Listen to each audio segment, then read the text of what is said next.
Hi, this is Jaya. In this video, we shall see Chapter 2 from City of Djinn by William Dalrymple.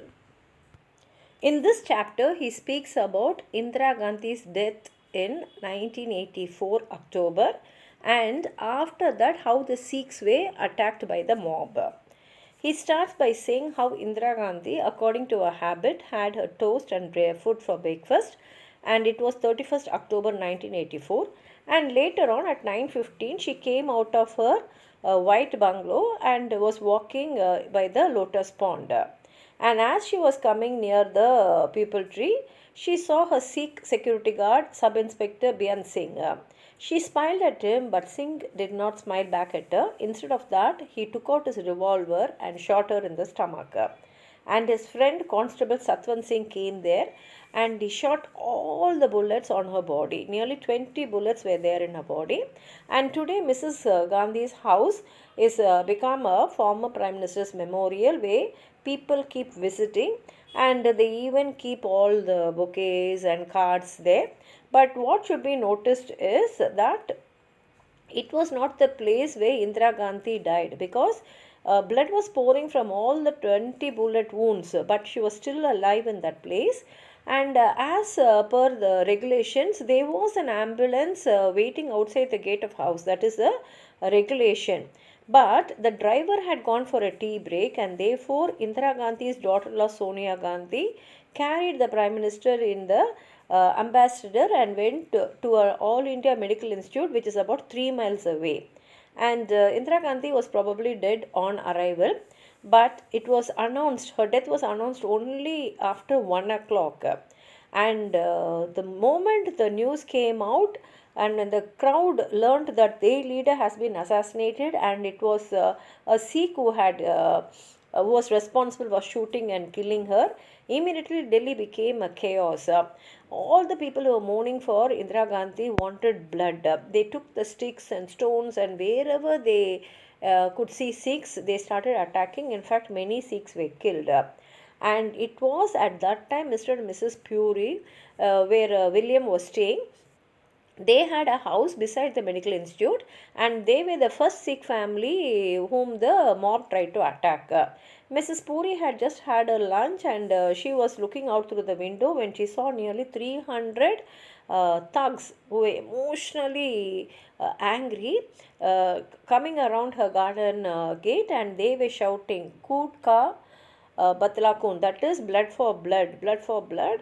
And they started attacking, and she says they were all like jungly people, they were not from good caste. So immediately I told Laddu, that is they help her to lock the door. And she says we could hear them saying that these people are Sikhs, so we should kill them. And they started throwing stones, and they broke all the glasses in the house. What these people did is they switched off the lights, and they pretended as though no one was at home. And they thought definitely they'll be killed, because these people were so angry and they were also having weapons. But before that, they thought that since they are Kshatriyas, they should kill some of them before they die, because they were so angry and their blood also was boiling. And they wanted to kill back, but these people were outside the house and they were inside the house, so they could not do anything. And what that crowd did is they burnt Puri's car, and they also smashed their son's motorbike. And then they started attacking the front door. But Mr. Puri, he took out his revolver and started shooting at them. Once he shooted at them about 3 times, they started running away. Then Mr. Puri opened the door, came back, and he was shooting at the back of them, like that is they were running, and he just shot them and chased them away, and that is how they were saved. And after 3 hours, Balwinder Singh, he was driving his taxi near Green Park, which is an area not very far away from the medical institute, when a mob attacked his taxi. They threw stones on his taxi. Balwinder Singh was not hurt, but his front window screen was shattered, and he used a few bad words, and he returned quickly to the taxi stand. And next day also there was a lot of chaos, but Balwinder and his brothers, they wanted to return to work, so they came there. And for nearly 1 hour they were sitting and they were looking at the empty streets, because they did not get anyone to come and use their car.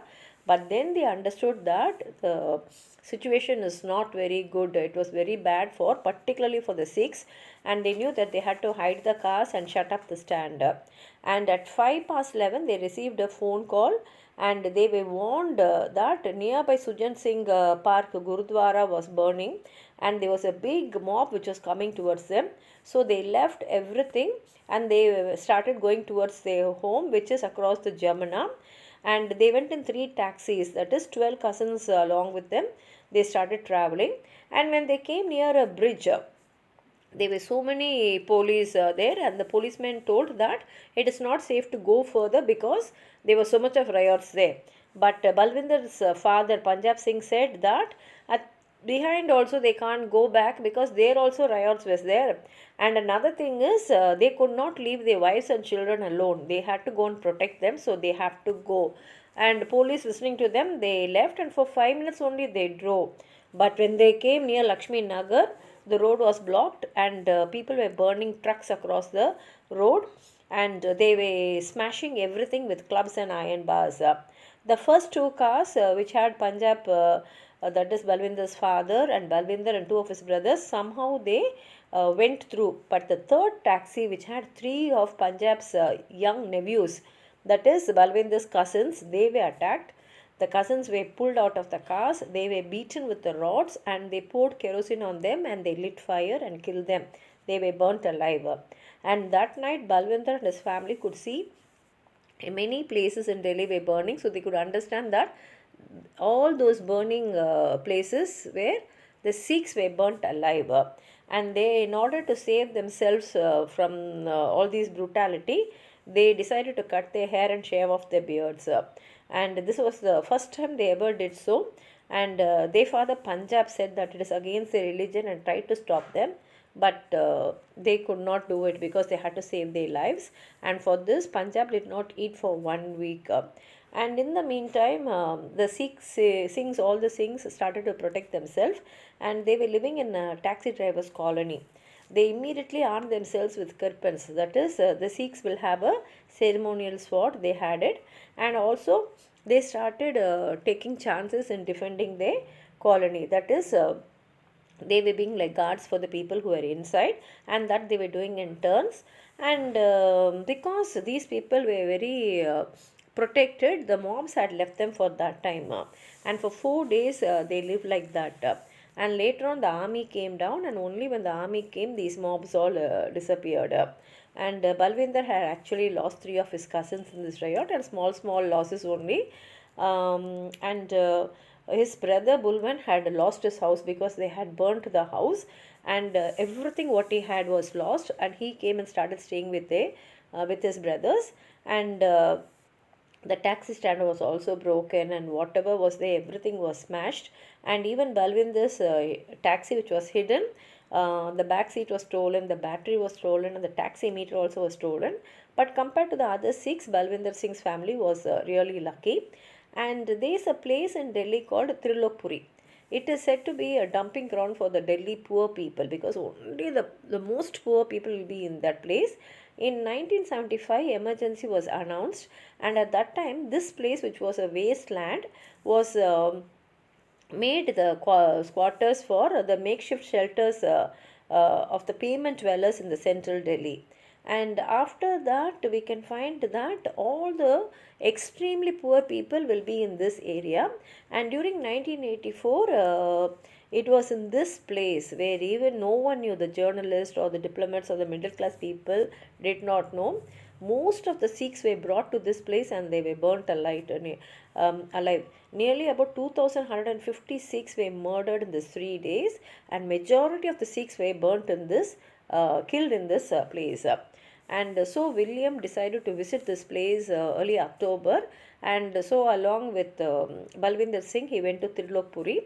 And he never knew what to expect, but on the way he saw the old fort of Humayun and the other places, the Jamuna Bridge and all that. And Balwinder Singh said that this was the exact route that he had taken along with his cousins in October 1984. And when they came to this place, till then he thought that Tultian city was the 8th city of Delhi.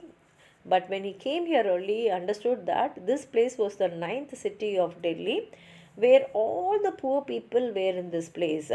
And there was nothing rich about this place because only rag pickers were staying there, and women also were, when even they were making cow dung chapatis, which they use for cooking as fuel.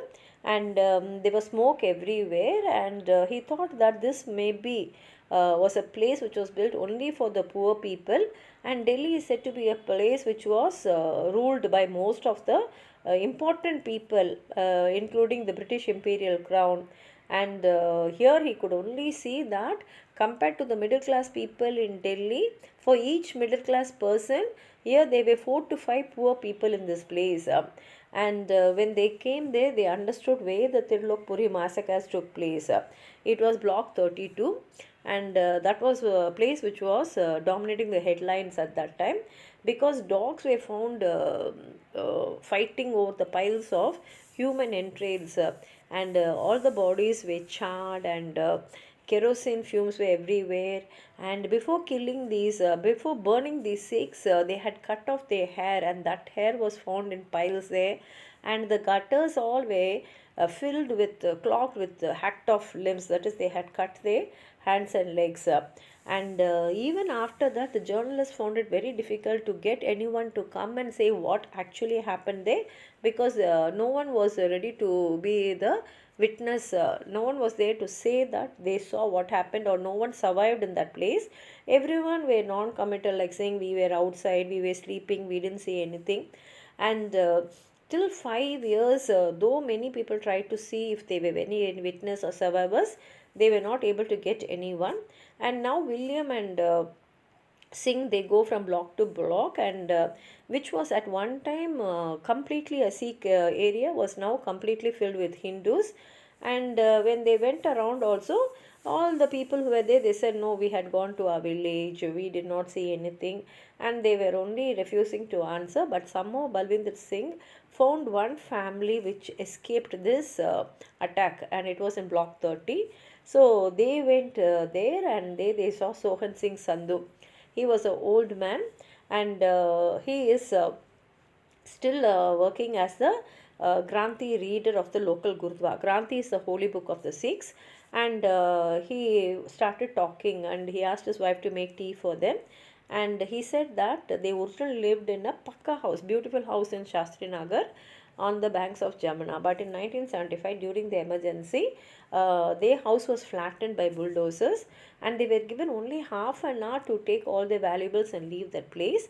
And the police said that that place was necessary because they wanted to make a line for new electricity pylons. But he said that recently also I went to that place, and that place is still vacant. They have not done anything for what they took that land. But later on they received a plot in Tirulokpuri, and the government also gave them a loan to build their houses. And he, along with his 3 sons, they built this house with their own hands, because that was the only loan they got. And he says this area is not bad. It is definitely tolerable, and soon all the neighbors became friends. And the trouble only began to them on 1st November 1984. Because when they were listening to the radio, a Sikh boy came running shouting that 4 to 5,000 strong people were mob. They were coming towards their house, and immediately about 150 of these Sikhs, they assembled at the edge of the block, and these mobs started throwing stones on them, and they also threw stones back at them. And he showed his son, who was lying in the charpoi. That son was just lying down, and he was a middle-aged man like William, and he was having a very strong body. But something about him was very disturbing, because he was looking at a rickshaw mirror and just laughing separately, and he was somewhere. And he says that actually in this stone throw only my son was hurt in the head, and he was hurt so badly that he was mentally affected. And he can find out that that boy, the son of Sohan Singh, was actually mentally affected, because his behavior was like that only. And then after throwing, all this stone throwing went on for 2 hours. Then police came, and they made the mob to move away. And then they came near us and they collected all our weapons. They took our lathis, they took our swords, and then they took all the stones and bricks which were nearing our house. And they said that a curfew is announced, so all of you must go and lock yourself up in your house. And we obeyed the instructions of the police and we went into our house. But after that, they left the mob loose, and for each street, about 40-50 thugs, they came there and they started beating the houses with iron bars. They knocked on the door, and if the door was not open, means they climbed on the roof and they opened the ceiling and they poured kerosene and they burnt everyone who were inside alive. And Sandhu's wife, who came and gave them a tea, said they took our kerosene itself and they burnt us, they stole it from us. And in many houses they shouted, "Send the men out, we will not harm the other people in the house." So many neighbors, they themselves came out, all the men from the house, they came out in order to save their family. And what happened is all these men were taken out, they made them to drink kerosene and they were burnt alive. And immediately William asks Sohan, "How did you escape?" And for that, Sohan Sandhu Singh said, see, he shows one place where it was covered by a drape. There was a small hole at the back of it. He said, "This is the place we hid. That is me and my son. Son's name is Ranjit." And he's saying, "It is a very small place. How did you manage?" Means we managed because we had no other choice. And William asked them, "Why no one opened and saw those drapes?" He said, "No. What we did is we took all the jewelry and all the valuable things and put it outside the houses. And most of the people who came, they were only interested in looting, so they took the jewelry and they forgot about us. But one of the leaders, that is, he is a local Congress politician, he came inside and he shouted at them saying, 'You are just looting, you should be killing.' And he opened this drape and he saw, but he thought this is a very small place, so nobody can hide there, and so he left. And that was really a worst moment. And I was telling my son not to be afraid, and this pain will get over soon. And at the same time, I also told him that in case if they are going to catch and if they are going to kill you, don't beg for your life. And William says that you are very lucky. He says, "Yes, I was lucky, but my two sons were not lucky, because on the second day, they found out that my sons were hiding in the Hindu friend's shop. So the crowd went and burnt the shop. Then they pulled out my sons and put rubber tires around their neck, and they poured petrol on them and they burnt them, and they died they died alive itself, they burnt. And he says, but anyway, God is behind every act. Maybe they had done something wrong in the past, that is why they died like that. And it is not our turn, that is why we were alive, and God only saved us." And this is what Sandhu tells about what happened at that time. And then he brings an old album and shows his sons who died there. And now he has only one son who's alive, and he is also mentally affected and lying in their house. And that was Ranjit's, and he shows one auto rickshaw and says he was an auto rickshaw driver, and that auto rickshaw also was totally broken, and that mirror only Ranjit was having above him, and he was looking into it and laughing. And after a few moments, William asks him, "Now aren't you afraid whether the same thing will happen again?" Means he says, "No, now I'm going to Gurudwara and I'm reading the Granthi, I'm giving food, that is Lankur, to the poor Hindus, and the rich Hindus are giving us offerings, and now we are actually healed up." And then William asks them, "See, this is the place where your children were murdered. Aren't you upset in staying in the same place?" That time he says, "Actually, I wanted to go back to Delhi, to Punjab, but my wife says this is the place where my children lived, so I want to be here." And Mrs. Sandhu also says, "They built this house with their own hands. And I will not leave this place. I will die here only. Not one day I have left this place." And seeing his son who's alive there, they come out. And now William says that Delhi has many failings, but thing is, I never thought it is such a violent city, because it has always been threatened by many people. But certain things have really made Delhi look so violent. Because whenever they go anywhere, even strangers will offer them tea and they will talk to William and his wife Olivia very nicely. But it was very strange for him to think that these people were so brutal. Because from what Balvinder and Sandhu said, he can understand to what extreme brutality these people can go, because they have seen their own neighbors being burnt alive.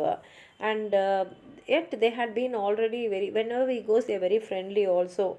So these people would have been friendly, but he cannot imagine how these people has been to such brutality, and then next day itself going and doing the everyday task without any feelings of getting affected. And Delhi has always had an historical reputation of being the most cultured town in India. At the same time, we find lots of violence also here. Delhi has been invaded by many people, and during the Middle Ages and throughout the Mughal period, we find there have been lots of bloody riots. And 12 sultans have ruled Delhi, but only two of them had a peaceful death in their bed. All the remaining were killed in the most horrible way by their own people. And that is why invaders like Timur were able to capture Delhi, because these people were busy cutting each other's throat. And during the 8th century also, in the shoe sellers riot, nearly 10,000 people were killed. And the greatest violence was during the partition time, which was at the end of the British Raj, when the Muslims had to go to Pakistan and the Hindus had to come to India. About 12 million people were made as refugees, and from Pakistan, all the non-Muslims like Sikhs and Hindus, they had to come from their ancestral villages in Pakistan, and India also sent all the Muslims to Pakistan. It can be said it is the greatest migration of the modern world. And Delhi was that time also it was on fire, and some of the worst riots in history happened at that time, and nearly half of the Muslim population had to go out of Delhi. And these were the people who built the Qutb Minar, and all these great Mughal people had to go to a new place and set up their life there. And many people from Western Punjab came here, and one among them only is Mr. and Mrs. Puri and Punjab Singh. And Delhi was then changed into a small administrative capital of 9 lakh people, and it you can see it is the half size of London. And after two people who ruled Delhi for nearly 1,000 years, all the British people, they disappeared completely, and even the Indian Muslims were reduced to a minority. And in a few months, we can find that the face of Delhi itself changed radically, because the Muslims had come about 1,000 years before, but now their situation is entirely changed. That is what he says in chapter 2. If you have anything more to add on to what I've said, please write it in the comment box. Like the video, share it with your friends, and if you have not subscribed my channel, please subscribe and support. Thank you.